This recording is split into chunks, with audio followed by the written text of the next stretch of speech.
Greetings, listeners of the Holy Donut Revival Hour. This is David Lynch wishing you a happy Twin Peaks day.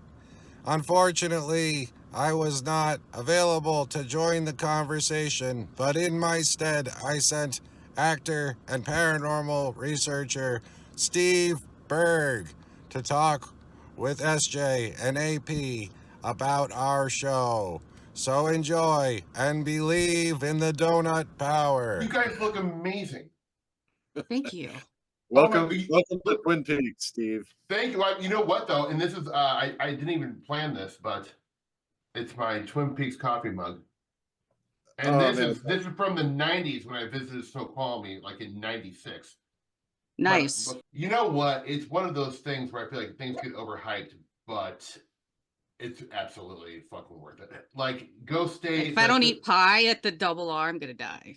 I was like the biggest dork. I went there like by myself when I was 19 for like a weekend, and I ate there for breakfast, lunch, and dinner. The waitress was like, "All right," but like I was like so obsessed at the time that I was like really trying to like make mystery happen around me. Like it was out of control. But long story short, it's fucking amazing. Like just driving by the high school where they shot, like I don't know, seeing those locations to me, it was like I was like crying for like 2 days. It was great. So yeah, I've been to the Palmer House. Oh, that's great. Yeah, and Everett's right outside of Seattle, right? North, yeah. Yeah, I have not been to that, but I need to.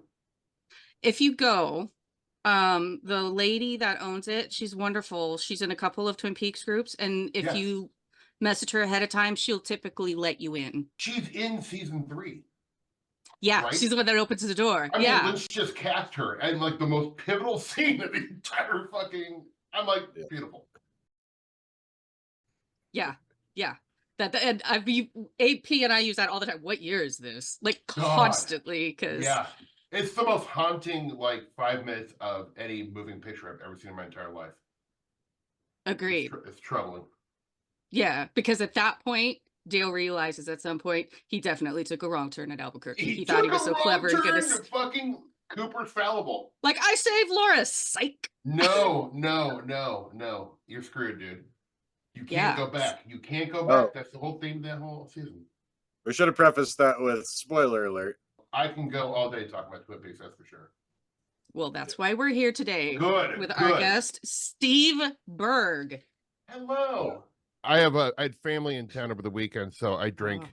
I was drinking red wine till 1 a.m. I ended up making spaghetti like at 1:30 for everybody. Ooh. Playing Uno for like 7 hours. It was great. It's great. Yeah. My favorite. We play Phase 10. You ever play Phase 10? No, sounds good. It's kind of like gin and kind of like rummy, where you have to get like 2 sets of 3, a run of 8, and you have to get through all 10 phases to win. And so the drunker you get, the harder it gets. It's perfect. Yeah, I like playing cards and drinking at the same time. It's just pleasant, and putting really weird music on. It's just what I want to always be doing.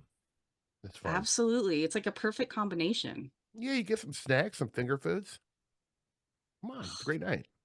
I'm into this. Speaking of finger foods, the other day, one of our friends on Twitter, Fat Ginger 77, adore him. We have plans to make a Stonehenge out of pickles. Pickle hinge. Hell yes.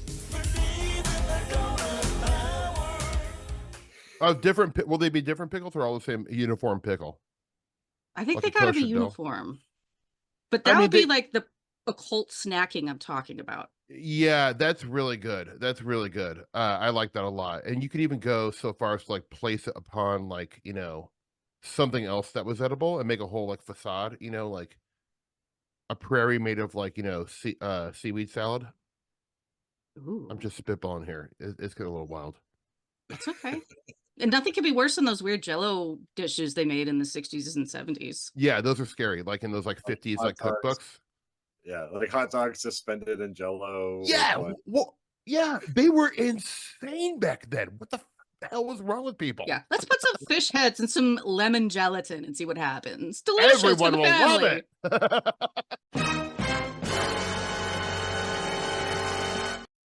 Who's over your shoulder, AP? I don't think I've met him before. It's a tiki man. That would go good with the Jacoby getup. Absolutely. Yeah, It's it amazing. would. I think that's a Fender Mustang he or she is playing. Well, it's only got 4 Perhaps. strings. I think it might be some kind of ukulele or something like that. One of those, yeah, some kind of hipster instrument. Tiki culture doesn't like have any actual origin. It's just kind of, it's not really based on anything most of the time. Like when you, Really? yeah, I listened to like kind of an academic take on it, and it's just kind of based on the imaginings of what people thought maybe South Pacific Islands might look like, with just like vaguely totemic, just like imaginary, fantastical paradise island sort of place. I And had no idea. I really but didn't. some of it borders on appropriation, so it's kind of a lot of people have problems with it nowadays. Yeah. Yeah. But Yeah. I think in toto, it's more of a Americana, kind of roadside America sort of, Yeah. melting Pitchy, pot. yeah. Yeah, Yeah. which often borders on the problematic, but often is just kitschy and kind of campy or fun. Yeah. Yeah. I Jacoby's do too. backstory on the show was that he would like spent time in like Hawaii. Polynesia or something, right? Mm-hmm. Yeah, yeah. I don't know how. Yeah. at I what believe point his they- wife was Polynesian as well Right. in the show. Yeah, I'm trying to think in the Secret History, Mark Frost's wonderful Mhm. book. He does get into kind of, the origin story trajectory of Jacoby. And you're right, he did spend time, and he was doing some kind of like activism work, I think too. That was like, Yeah. God, I should have reread it, but God, I love the Secret History. By the way, to me, that is like Great. totally canon with everything Twin Peaks. Right. I love Right. it. And it's really an Yeah. important part of the entire narrative. So if like you've just seen the TV shows, you're getting an incomplete storyline, in my opinion. Yeah, it leaves the interpretation open more too, which is kind of cool. Absolutely. But yeah, I mean that's why we're doing this, because Twin Peaks Day. So that's where we're at right now, releasing this on February 24th, when Indeed. 11:30 a.m. That's Dale so Cooper great. rolled into Twin Peaks. So That's when it all began. Diane, 11:30 a.m., February 24th. Entering the town of Twin Peaks. It's 5 miles south of the Canadian border, 12 miles west of the state line. Never seen so many trees in my life. I looked so great. hard for a mini cassette recorder, y'all. I couldn't find one. Like I was like not gonna pay $30 on eBay. No, I used to, when I was in sixth, or what was it? I was 12 when it came out. And I had, for my birthday, my mom got me a little recorder, and I would talk into it, Diane, and like record my dreams Amazing. and like, read interesting passages from like a Timothy Good UFO book, into it. Like I was like, I took it way too seriously. Well, the thing about it is too, AP and I've talked about this a little bit. I had a regular babysitting job. Some people had some tickets to the local college, basketball, football, whatever. And so I was always there, continually babysitting. And it happened to be on Twin Peaks night, which is how, as a 15-year-old or whatever, I got hooked on this weird show after the kids Yeah. were in bed. And it was really the first introduction to tulpas. Yeah. Any kind of Tibetan, like I instantly went out and bought the Book of the Dead, the Tibetan Book of the Dead. Yep. You know what I mean? There were so many real life occult concepts that were presented in that show and explained in that show in an accessible way that I think it really kicked off our interest in weird shit for a lot of us. I mean, definitely, like I had an interest in the paranormal and UFOs, but it was like I felt like it was validated by Twin Peaks because I thought Twin Peaks was so cool. I was like, it was like the perfect show. It's just everything about it. It's just like, dripping with like deep mystical mystery. And so for me, it like I think if you were a kid who liked the paranormal and UFOs, that is the attraction of High Strangeness for me, is the mystery in the stories. Twin Peaks came along. It's like, oh, do you want a TV show about that? Like with all the stuff in it? And I'm like, it's just heavenly. I feel like even people seeing it for the first time, if you have an interest in Fortiana, it would be hard for me to imagine not loving Twin Peaks.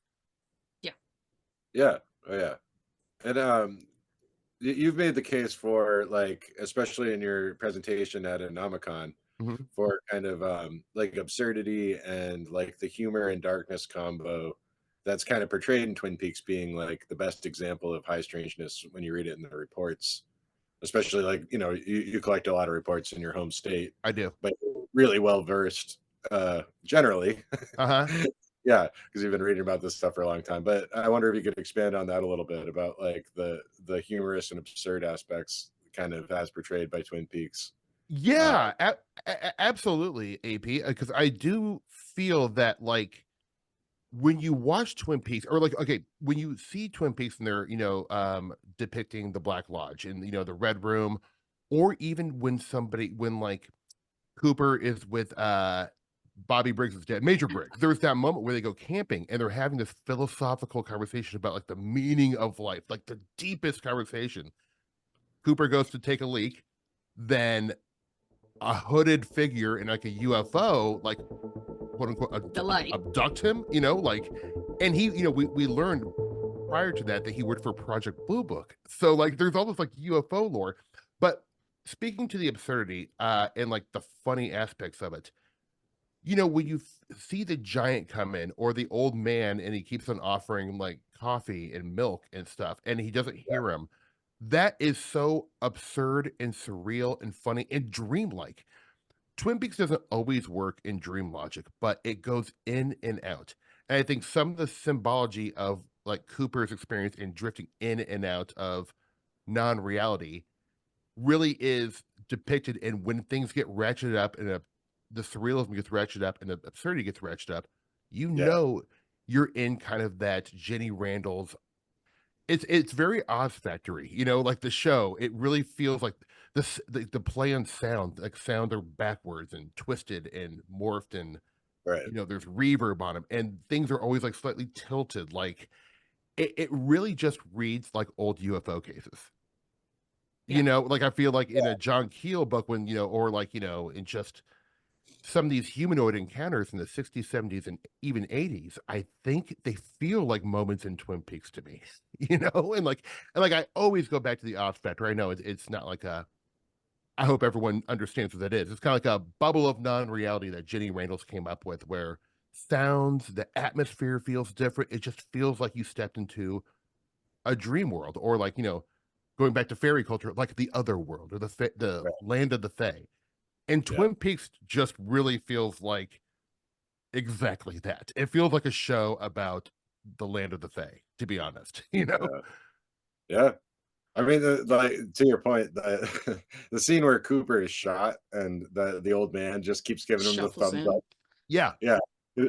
Hey, hey. Hey.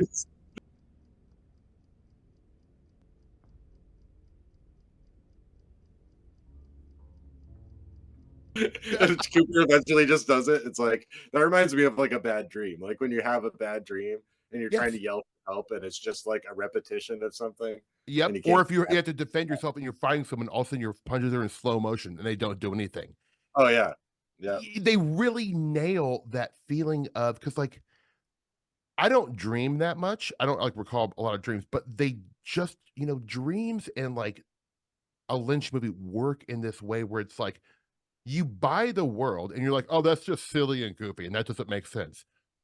That's not how I've always perceived it. Like it does make sense within the world. I just don't understand it yet. Well, yeah, even the really subtle things like the shot at the high school and this guy just walks by in the background, like doing this weird like Yeah, dance. backwards dancing. You're just like, okay, well, this is the world that I'm Whenever in, I guess. dancing happens, like the Yeah. little guy in the point at the plague mask is hopping around. Like whenever dancing is happening, like some weird shit from the Black Lodge just showed up. Exactly. And they're like happy and celebrating the horror in the Garmonbozia and the fear of people. They're excited. It's like they're waiting to eat dinner. They're like, oh, here we go. Supper is Yeah. served. Yeah. Your fear is being served up to them in the form of creamed corn. So disturbing. It is so disturbing. Then the close-ups of like the the little Yes. person, Yeah. Yeah. Eating it backward, It's so good. playing and eating it backwards to make it that much creepier. Oh, it's so good. God. And Yeah, I guess Cheryl that Lee, I think, is so underrated as an actress. Oh, Holy I couldn't crap. agree more. I couldn't agree more. I used to when I lived in LA, we had the same voiceover agent. And back in the day, you'd always go before like, technology like this, you would always go into the booth and record, and I would see Cheryl Lee there, and I would just be like, almost having an anxiety attack. You know, 'cause we were sitting in a small waiting room together. I'm like, oh. And then one day they paired us up to audition together. Like she was playing the voice of my wife, and I was like her husband. And I was like, man, you know, it went great. Neither of us got the part. But afterwards, I got a picture with her, and I was like, finally, after Awesome. like a year of being in the same waiting room, I was like, I just want you to know, I'm a huge fan, and I'm so sorry, but can I please get a picture? And she was so unthinkably nice. Oh, I love that. Yeah, it was great. Well, speaking of meeting people, you actually met David Lynch. I have 2 times. Yeah, and I will be honest, I basically had a panic attack the first time. I started studying TM, Transcendental Meditation, like, in 2009, I think, and the woman who was, my instructor, she was David Lynch's, like, not an original instructor, but they were really good friends because Lynch is very involved in the organization, and she asked me why I wanted to get into TM, and I was like, "Well, it's kind of embarrassing, but, you know, I always said, if I had a little extra money, I always wanted to do TM because David Lynch is a big TM." She's like, "Oh, you like David Lynch?" I'm like, "Oh, I sure do." And she was like, "Would you like to meet him?" And I was like, yeah." And she's like, "Okay, well, next week come to this house in Beverly Hills. There's like a little dinner party banquet." And I'm like, "Okay." So I put like a suit on. My buddy Eric Edelstein, who ended up actually acting in season 3, playing Smiley Fusco, one of the 3 brothers. Oh, he was Nice. on your show, right? Yeah, he's one of my best friends. And so I brought him with me, and he was like basically my handler, 'cause I was like so shaky. I was like just smoking cigarettes like constantly. And finally she waved me over to go come meet David. And I went over. I think he could see I was nervous. I was like covered in sweat, and he grabbed my shoulder and he's like, "Congratulations on your practice. They tell me you're an actor." And that's like all I remember. I was like, "Uh-huh." Yeah. I mean, it was like meeting for me, it was like meeting a deity. I like was just in pieces, you know, and but it was great. And then I met him a second time at a screening and just had a brief interaction. He was super cool, shook my hand. Didn't remember me, obviously, but like it was wonderful. It was That's wonderful. awesome. Yeah, he's a sweet man, very sweet man. Good stuff. So you practice TM still, or do you? I do. I don't do like, you know, I don't wake up in the morning and do it like right away or do it again in the afternoon. I kind of do it when I need it. I So you're have not found like because he was like, I Yeah. haven't missed a meditation since 1971. Yeah, and I believe it. I believe it. You know, like yeah, I'm not good at like routine. I mean, like I have various, you know, routines, but like I get like anytime I'm supposed to do something at a certain time and it's stringent, like I get mad about that. I'm like kind of a baby, but I do it, you know, a handful of times a week, and it's always lovely. Like especially when I'm going through like a high stress period, I'm really busy with work or just Yeah. life is insane. It's I mean, I think any meditation of any kind is really beneficial. So Absolutely. Yeah. But you got to roll with things too. So you're kind of more of an anti-structure person where you're rolling and improving, right? yes, I am definitely Love more that. comfortable in anti-structure and like constant novelty. I love change. You know, right now I'm in this weird thing where I'm only making Korean food, but that'll last for Mm. another 2 weeks and then I'll be on to something else. It's just like I'm a phases person, you know, like I cannot. And it even goes with like, you know, my ideas about UFOs. Like I think 2 months ago I had a totally idea. I'm like, I think I figured out what I think they are. And then now I'm onto something totally different. Then I'll go Yeah. through like moments of being so skeptical of everything. Like I'm like, is it all just a bunch of BS? And then the next month I'm like, I think it all might be real, and I'm really into woo-woo stuff, you know. So I'm all over the map. But it's kind of fun for me. It really works. That's a good Yeah. thing, though, I think, to continue to question it all. Yeah, I think so. It's just more fun. I think AP, you said something on a podcast probably like a year ago. And I remember it kind of crystallized how I feel about all this stuff. And you were talking about it, maybe it was Sam the Sandown Clown or something, and like somebody said something about like, well, is there any like evidence or validity to this case? And you're like, I don't know, but that's not what matters. It's the story that matters. And Right. that was like, I remember like being in bed listening to it as I was like, and I woke up like, yes, that's exactly right. He like kind of like distilled down how I've really, I think, probably always felt about this stuff. It's like, we'll never know. I'm convinced of that.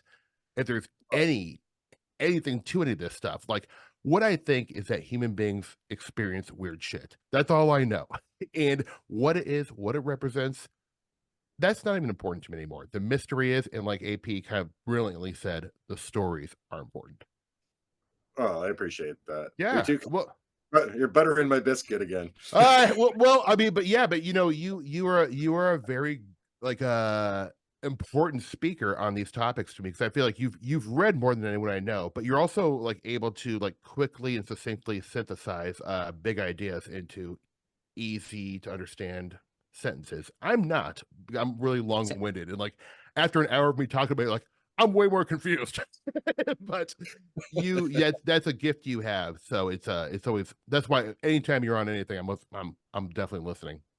Oh, I do appreciate you saying so. And I remember the moment I was referring to. I don't remember where I said that statement you said, but I remember the moment where it was one of the first times I was ever on a podcast was Conspiranormal. Mm-hmm. And I was talking about the Ashtar broadcast intrusion in 1977. Yes. And we got like an hour into it, and we had a pretty good conversation. I thought it was rolling, and they were just like, "So, what do you think happened that night?" And I'm just like, it stopped me, and I was like, "Wait, you think that's what this is about? What happened? Like, I don't care what happened." I'm not calling the BBC for like television records and stuff. Yeah. Like I don't really care if it was you, because to me, like a human prank at the right time is synchronously tied to phenomena too. So like hoaxes are just as important, jokes are just as important. Like all of it's tied together, and it creates a narrative and a story. Yep. And it spider webs off into a bunch of different areas. So synthesizing that, putting it together, contextualizing it, to me is the fun part. And you can learn and draw from it, regardless of like what truth is or what reality is, you know, right? Because it's all pretty plastic and malleable. Right. I mean, if totally, like, if you think about like, UFOs specifically, for example, it is like the most fertile ground for tricksterism. Yeah. Obviously, with like a guy like Richard Doty being a total trickster archetype, in my opinion. He is like not my favorite by any means, but like he is the most like mainstream, easy example where I feel like it's a good way to understand these types of like, and like Billy Meyer, like, like I think some people misunderstand. Like, I love Billy Meyer. Like, I think it's nothing is genuine about it, right? His photographs are awesome, though. Thank you. Right? I think in terms of like UFO art, it's my favorite photograph. He always like, first off, he's a great photographer, and he always chose like magic hour. Like obviously, like late, the light is so unthinkably good in these pictures, and to me, they're beautiful works of art. Even like that picture of like the entity with like tin foil wrapped around his arm and the laser gun, the ray gun picture. Yeah. I love it so much, and I know people are angry about it, and then you'll have like Michael Horn, who's like his American spokesperson sticking up for him. And you can't talk about Billy Meyer anywhere, or Michael Horn will come after you. He'll come get you. So that's why we're saying complimentary things about Billy Meyer today. Yeah, there's nothing to come after. Yeah, exactly. Like I'm pro Billy Meyer in terms of like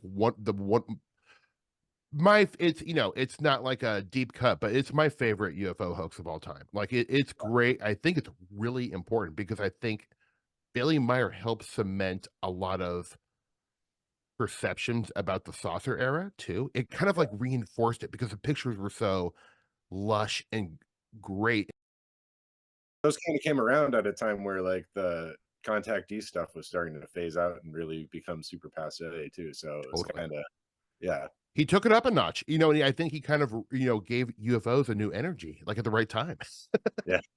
One of my favorite things I ever saw on Twitter was when Michael Horn started going after Lou Elizondo. Elizondo like had just got on Twitter, and Michael Horn was just like spamming him every day. And I'm like, Meyer's Ranch. It was so funny. I'm just like, wow, this is like two people whose opinions I don't care about really at all. That's exactly what you want. It out on Twitter. Yeah, quick, honey, pop the popcorn. Let's go. Right. If that was a pay-per-view debate that cost $99 to rent, I would be that jerk running it. It should be like a UFO SmackDown. Yeah. Live, you know. Yeah. I mean, we shouldn't say that on the air. I think that's our get rich quick thing. There you go. We just Keep start giving that ideas away. cage match.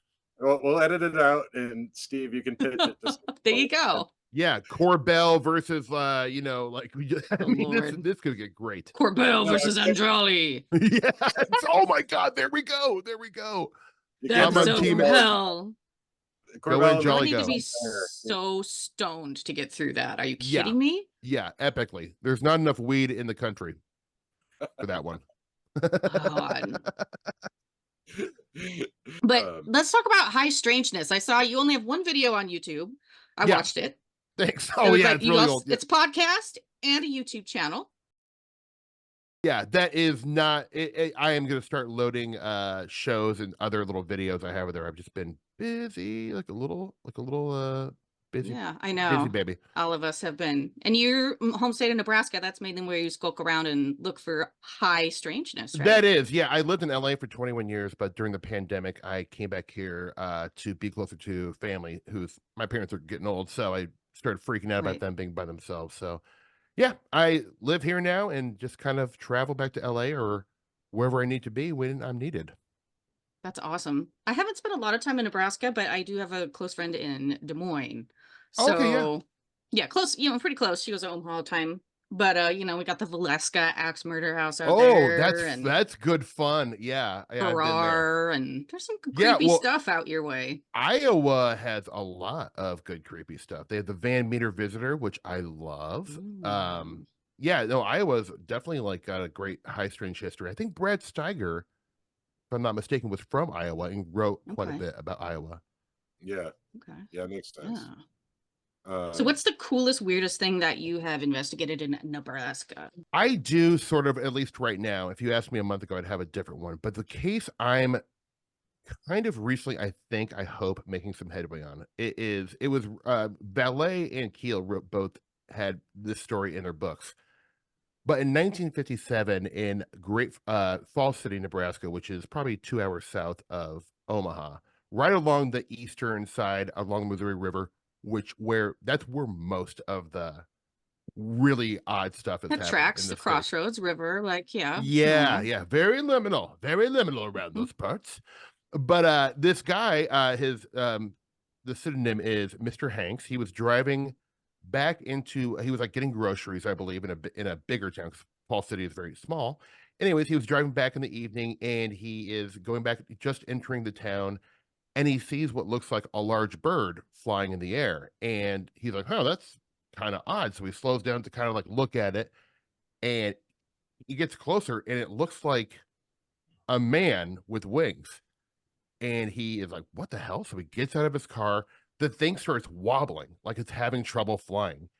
And it starts dipping down closer and closer, and it's really having problems. And he sees that it's a 9-foot tall humanoid with like tan leathery skin, piercing blue eyes, and he's got wings, but the wings are not organic. It's not like a Mothman type. It's actually like a shoulder harness with an old computer, because this is 1957, like a computer with knobs and things. And so this entity is twisting the knobs, trying to course correct the flight pattern. Wow. The guy, Mr. Hanks, is paralyzed. Either he was paralyzed with fear, or the entity was paralyzing, but he could not move. He's watching all this thing happen. It gets really low to the ground. It turns a knob, kind of course corrects, and then it flies off, and he becomes unparalyzed. So, it's a crazy story, but the after effects were that this completely ruined his life. He didn't tell his family about it, but he was going insane. He's like, I ended up taking a second job because he didn't want to sleep. He's like, if I slept, I saw its face. So I was constantly working, just keep myself busy the rest of my life. But one of the leads recently, it's been such a hard case to track down, but Ray Boucher, who is kind of I would say, the purveyor of most of the weird stories in Nebraska. He's kind of a quasi-famous ufologist. He was the protagonist in Nick Redfern's Final Events, which is a fun read. Anyways, Ray has been pretty good to me in terms of like giving me a lot of old articles and a lot of old kind of like, newsletters he used to write back in the 80s. And it's just so fun to sift through that stuff. But I think I tracked down, because I had the name of the actual witness, and I'm 90% sure I've tracked down a family member. So I am going, if as soon as I feel like I'm sure of it, I'm going to send a letter to see if I can interview one of the family members to see if Amazing. their grandfather or wherever he is to them told them that story. Because I love it. I'm obsessed with it, And I remember hearing about the story when I was a kid, and I think Valley might have written about it in Confrontations, and then it was in like 2 Keel books, Operation Trojan Horse, and I believe The Eighth Tower. But it's always been a favorite of mine because it's so weird. And it involves like, technology, like, and you've never heard of a flying wing humanoid case where it wasn't like, organic and part of the creature, the wings. But this is like a shoulder harness. It was like a piece of technology this thing was wearing. Steampunk. Yeah. Yeah. It's odd, and it's just like a fun picture in my head. So I'm obsessed with that one. I think there was one of those in my neck of the woods. I Really? can't remember if it was Massachusetts or New York. It might have been New York, like over like Long Island or something. Now that would be interesting to find out, because I would There's a lot love to know older. about it. I think it was much older. I think it was like around the time of the airship flaps, if I'm not mistaken. Really? I'll have to look into it. I'll let you know. But Oh, that would be huge. Honestly, 'cause, if I could compare and find other cases that are similar, that would be incredibly interesting for me. yeah, it sounds to me almost like an Acme Products deal. Like it was a Wile E. Coyote with the Batman suit, Yes, it does. And like while this, I never am laughing at the trauma these people have Right. post these encounters, but on its face, the story again is really absurd, super surreal, and pretty funny. So it's got that kind of like great, kind of like formula that I love in stories. But it goes to show you too, it doesn't take a ton to kind of really disrupt somebody's life. And Yep. oh, this is the point where I get to redeem myself. I think on the last episode when we did our wrap up, it was like a word I was looking for, a term that the term I was looking for was ontological shock. Yes. And this is something that's been coming up lately, Mhm. which John Mack talked about that forever ago. And people are using it now in the disclosure world to mean like if the government says that aliens are real, everybody's going to freak out. Yeah. When what it really means is like a shift to your sense of reality, Yep. like to the point where it breaks your mind. Yep. And that kind of shock can happen just from seeing like a man with like a weird man with like a wing contraption flying around, because it doesn't fit with anything that makes sense to you. That's exactly right. You can't share it. You think people will think you're crazy. You start thinking maybe I am crazy, and it can ruin your life. And that's like the real shock. It really is. I think that's a great point, because I do think like witnessing and experiencing something that like Mr. Hanks experienced is entirely different from honestly, I'm maybe not in a popular opinion. I don't think like whatever quote unquote UFO disclosure is going to shock people at all, really. Right. If there is such a thing, one, who's going to believe it? I won't. There you go.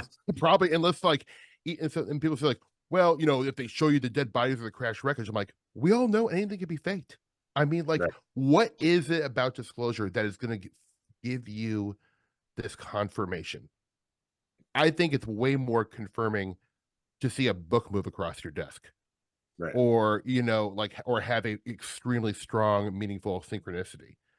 Yeah. But the idea that you're waiting around for this X-Files narrative from Lou Elizondo, like to me, that's not anything that revealing. Because I'm like, I'm so cynical at this point, which probably it's my own thing, but I just don't buy it. I don't believe Yeah, any of it. and that's a thing that I thought about alluding to here, where at the same time Twin Peaks was going on, or like a little after, I guess, the X-Files came out, and that was more my jam back then. Yeah. I watched that religiously. Oh, I loved it too.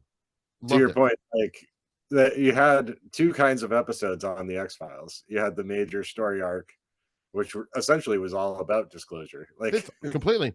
It's all it is. Yeah. And then you had your monster of the week, and Yep.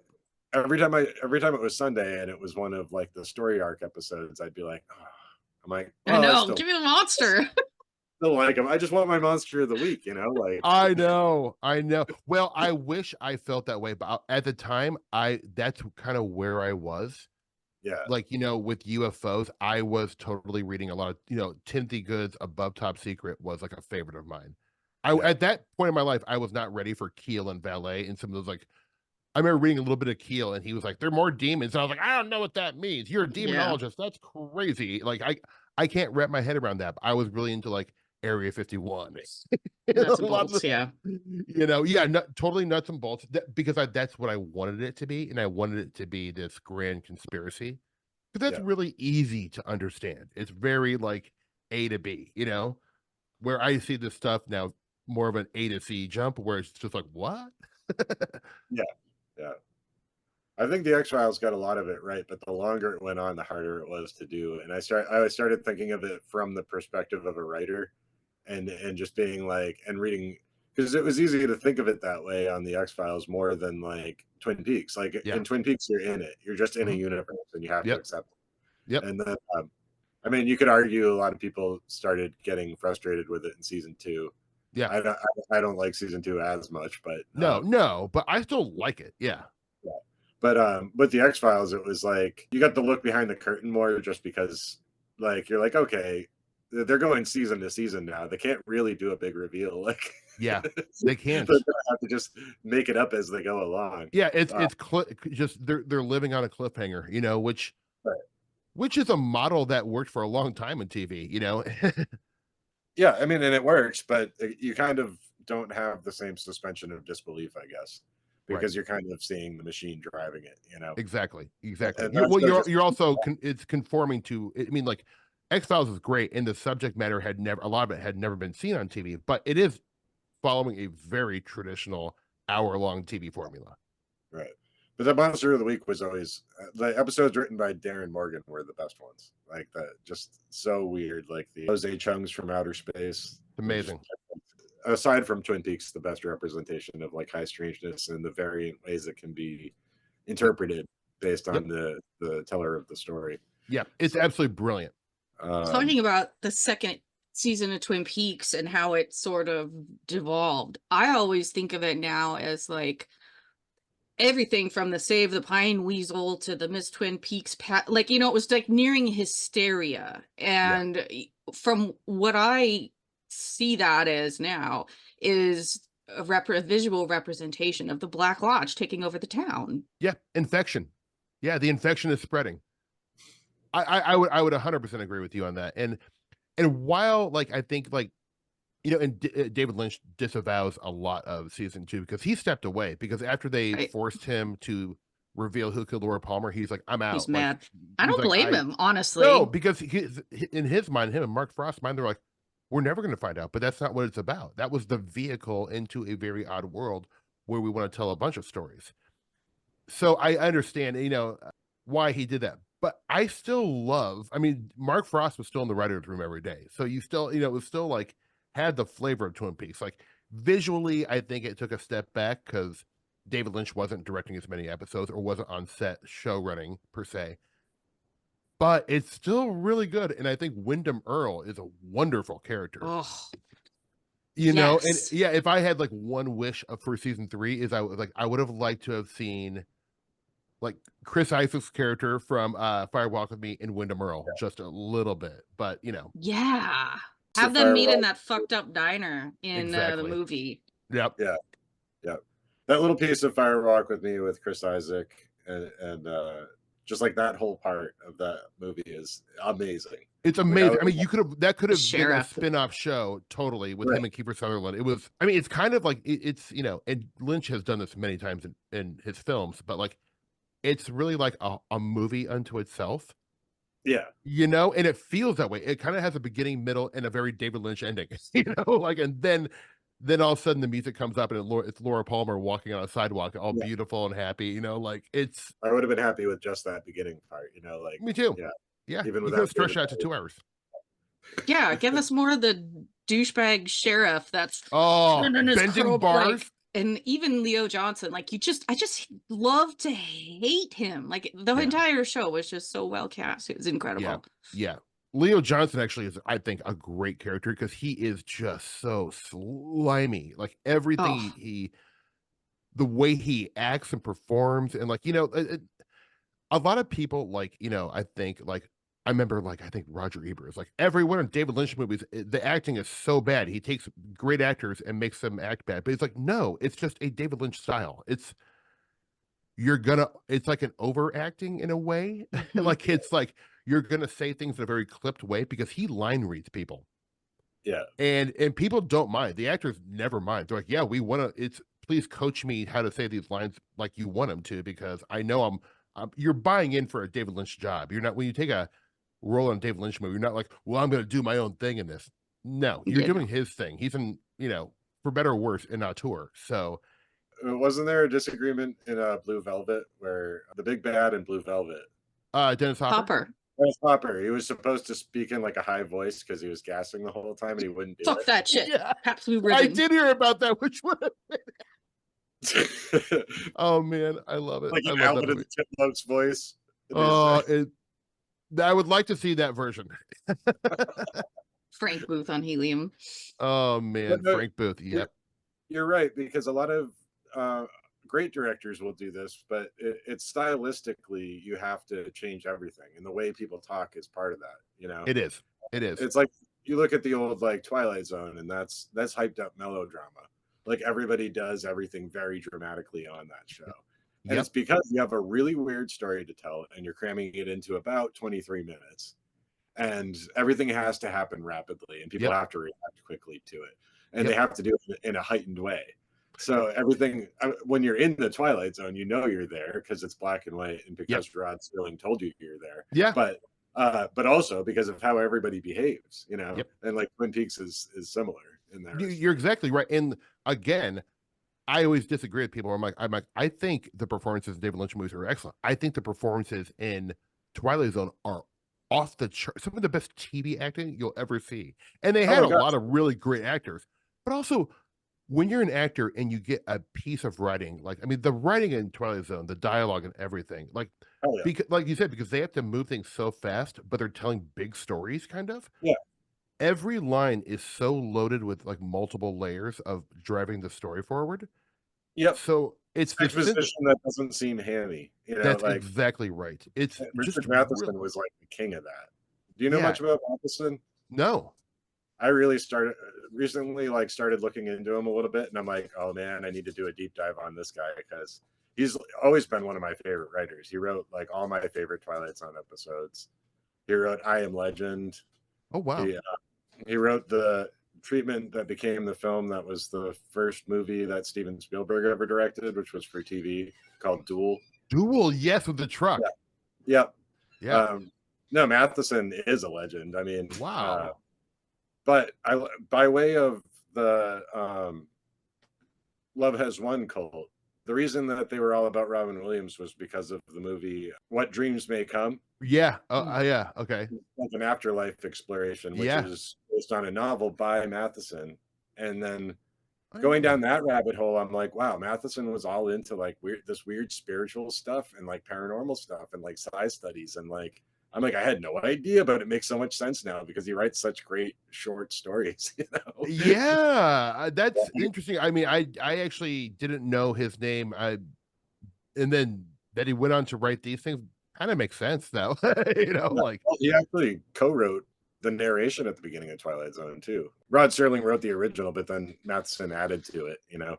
But he wrote like Little Girl Lost, the one where the girl just falls into the wall and goes into another dimension. So, I don't know if there's a Twin Peaks without the Twilight Zone. Oh yeah, I mean, for sure. I'm sure that was really formative for Lynch. Like yes. And Frost, yeah, for sure. Anybody that's written any kind of weird fiction since the early 1960s.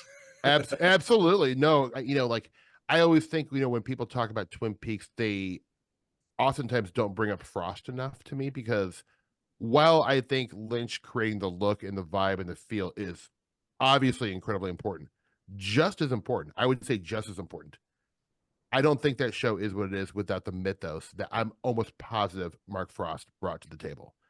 He is a great writer. He is clearly a guy who has read a lot of the same books we've read.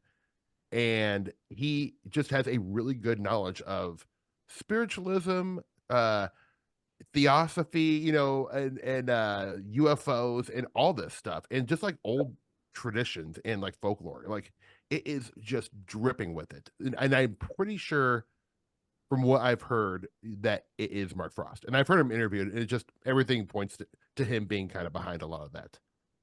Yeah. Yeah. I mean, I think you're absolutely right. Like Lynch is more visible and he's more high profile. People love him, but yeah, people tend to forget that he was one half of the equation. You know? In equal half too, an equal half, I think. Yeah. Yeah, it's definitely good to give him the recognition. There's little bits in Twin Peaks that I pick up on that I'm like, I'm not sure if they meant to do that or not. Like, I was going to ask you what you think about owls, but before I move on to that, yeah, I think it's like season 3, they bring up the Blue Rose when Briggs appears from the afterlife. And Blue Rose was the name of the ministry that the Reverend Robert Short was running. He was like one of the main Ashtar channels. He was like one of the original. Really? I am Star. He kind of like took over the Ashtar command channeling from George Van Tassel. I did not know that. And see, that may just disprove my whole point about Mark Frost, because that the Blue Earth first appeared with Lil in Fire Walk with Me. Remember like the girl sour face, the and sour all that. face, and she's doing all that. She is this, and she's wearing the blue rose. And you know, I remember Chris Isaac's character goes, "Yeah, this is what we call a blue rose case." And Mark Frost had nothing to do with Fire Walk with Me. So, I mean, if there's the connection, then that's probably Lynch who made that. Yeah, I mean, we might have met Robert Short. Who knows? But yeah, Short's an interesting character. You can see videos of him.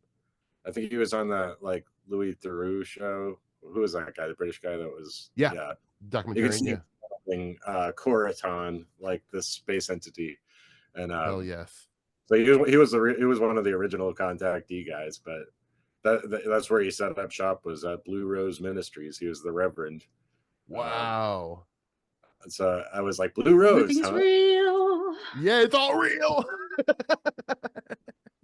But yeah, with the owl thing, what do you think about the owls? Because this was all before Mike Cleland, I think. I think we actually talk about it on my show, and he tells me, and I do remember this, that in Communion, which Twin Peaks really, you know, it came out. It was the pilot was right released after in that. '89, and you know, they probably started writing it. They probably, you know, just knowing a little bit about TV development, they were writing it for a year. Trust me, they were developing this. They just don't do it in a month and you know start shooting it. Especially with like network TV, there is lots of hands that it has to go through. So at least 6 months to 12 months. So if you do kind of go through the timeline, it would have been right around when Communion came out. And Communion, like, for better or worse, it was a huge book. It was a New York Times bestseller. And knowing a little bit about Mark Frost, I'm like, I guarantee you he read that. And maybe Lynch did too, because it was such a big book at the time. And, you know, Lynch obviously is a guy I wouldn't be surprised if he read Communion. So my guess is that it came from Streamer's book. Okay, yeah, that makes sense. And that's kind of what Cleland thought. And I asked him that because I thought the same thing. And then if Cleland says it, you know, but no, he didn't know for sure either. He's the owl expert. He's the owl guy. He's the owl guy, you know. You can't beat him. That makes sense because it was broadcast from the woods that Briggs disappeared in during the light. So Yep. Yeah, and you know, just knowing, you know, a little bit about like psychopomps and birds, you know, birds are kind of the bridgeway between life and death, and symbolically, and that's not just, you know, one or two cultures. That was pretty widespread throughout the world in terms, and it makes sense, you know, like, you know, you could see that interpretation. So you could even weave that into Twin Peaks symbolically and go, yeah, that kind of makes sense too, because that show is oftentimes about life and death and what's the difference between the two. Because obviously Laura Palmer is killed, her mortal body is murdered, but she's still alive, like in the world of the Black Lodge, you know. So Is she Yeah. dead? Yeah. Did she ever exist in the first place? That's exactly right. So you can make arguments for all this stuff, and that's why Twin Peaks is great, because there's no right or wrong answer, just like UFOs. It's wonderful. Yeah. Yeah. That's why I think, at the end of the day, if you want to distill it down to like, why is Twin Peaks, to me, the perfect media representation of high strangeness and 40 odd? It's because there's no answer to anything. No storyline in Twin Peaks is perfectly wrapped up, and there's about 500 storylines in it. It's all left up to your interpretation. Personally. Right. Yeah, and the harder you look at it, the more questions spiral off in every direction. So, Just like UFOs, like I think I've heard you say that multiple times. It's like, well, the longer you're into UFOs, the more questions you have, if you're doing it right. Yeah. I mean, I went down a UFO themed rabbit hole, and it's taken me all the way back to like Cagliostro and reading about like basically the history of modern occultism and getting way deep in that. And now I'm so far off the beaten path I don't have anybody to talk to about it, because I'm just like, Well, we'll all catch up to you. You're a trendsetter Eventually. Yeah. I'm just like, who do I talk to about this? Nobody else is reading this stuff that I know. Yeah, well, you're a deep cuts guy, not like because you're trying to be a UFO hipster, but like I think that's just where your mind leads. So I'm always listening to what you're reading too, because I'm like, oh, I bet in about 18 months I'll finally get to that place where AP's at. Like, I'm always a little behind, but it's fun. You're the trendsetter for me.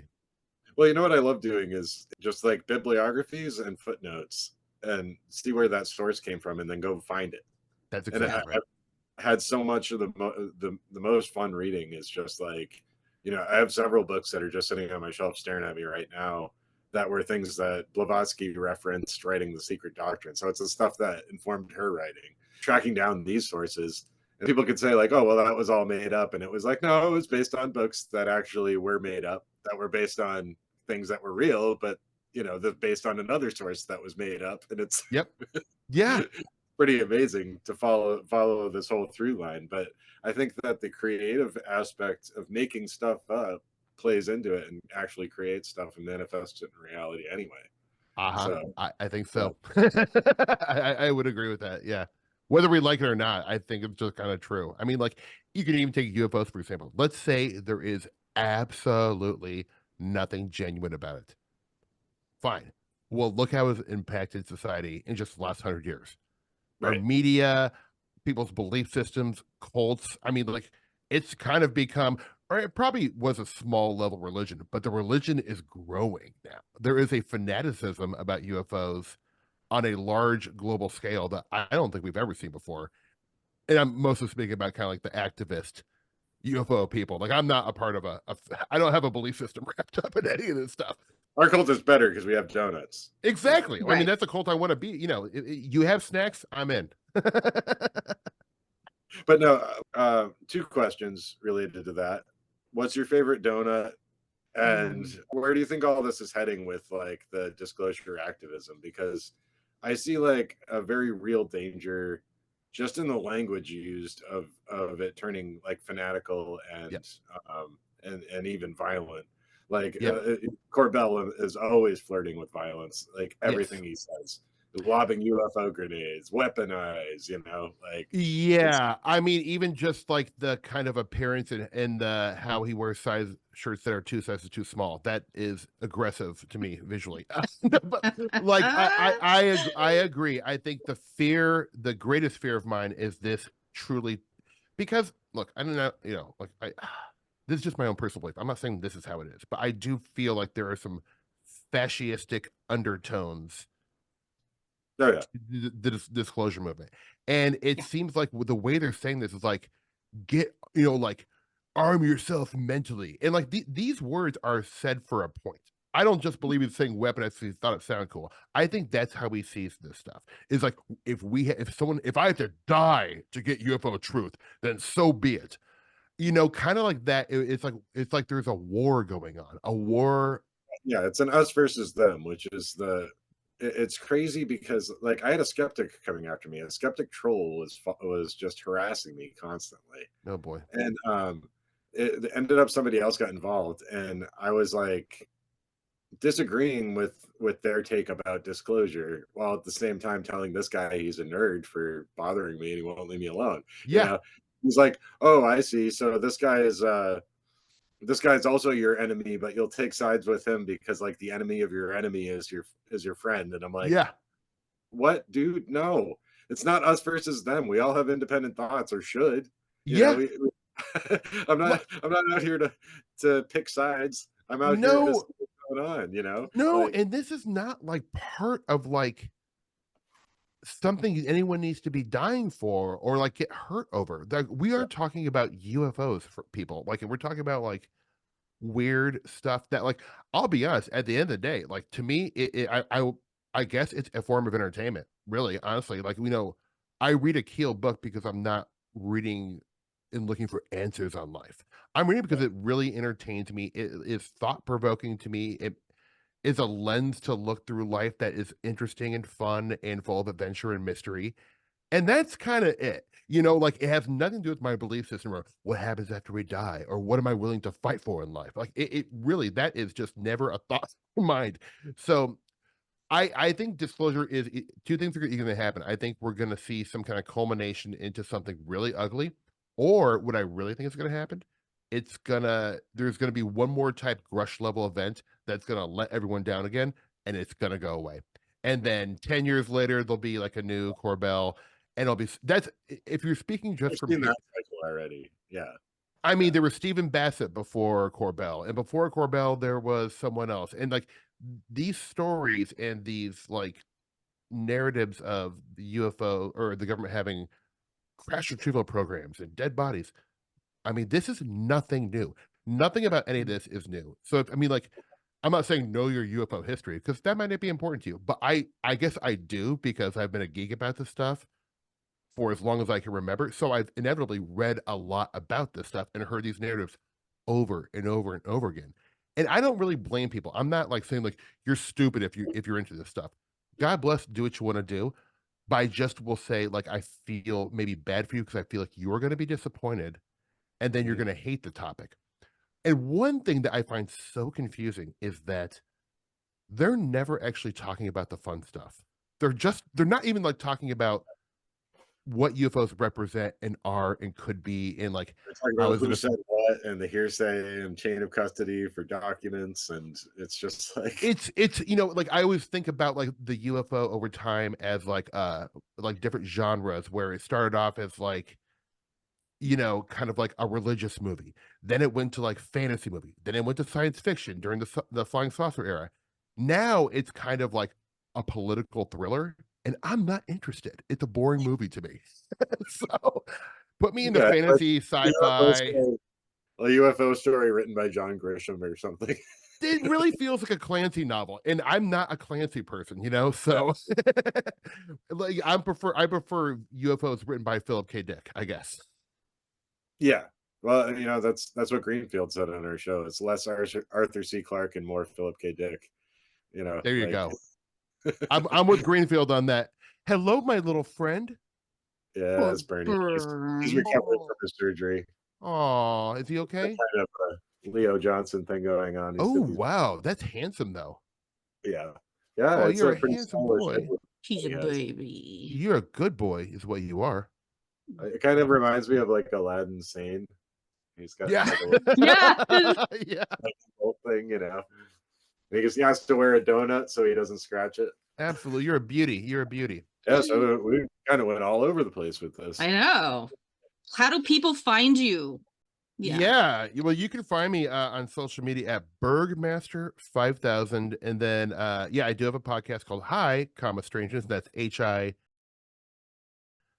Strangeness. And you can find people like AP and a bunch of, I try to have as wide a variety as possible. Obviously, I want to have the topics and the guests be interesting to me. So it is really just a way.